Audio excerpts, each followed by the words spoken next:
যা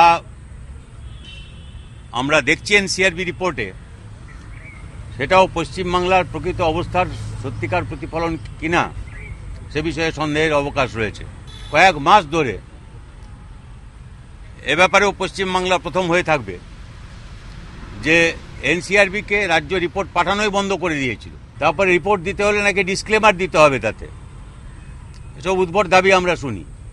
এখানে থানায় অভিযোগ জানানোর কোনো সুযোগ নেই। হাজার হাজার ঘটনা ঘটেছে, অপরাধের ঘটনা। যা থানাগুলোতে যা অবস্থা, যেখানে মানুষ তাদের অপরাধ, তাদের সেই নিয়ে অভিযোগ জানানোর কোনো সুযোগ নেই। মানুষ এটা কখনো মেনে নেবেন না। রাজনীতি করবেন তাহলে উর্দি ছেড়ে রাজনীতি করুন।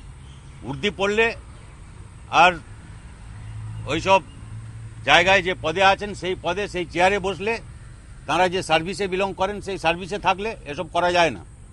এরকম ইয়েস মাম করা যায় না। আর ডিজি কি বলবেন সেটা উনি ঠিক করে দেন। আর ডিজি ফোন করে বলেন, ম্যাডাম এই বলেছেন আপনাদের এই করতে হবে। এইটা হচ্ছে পরিবর্তন। এই মুখ্যমন্ত্রী, যিনি ডিজিকেও ওর রাজনৈতিক উদ্দেশ্য সাধনের জন্য ডিজিকে ব্যবহার করেন।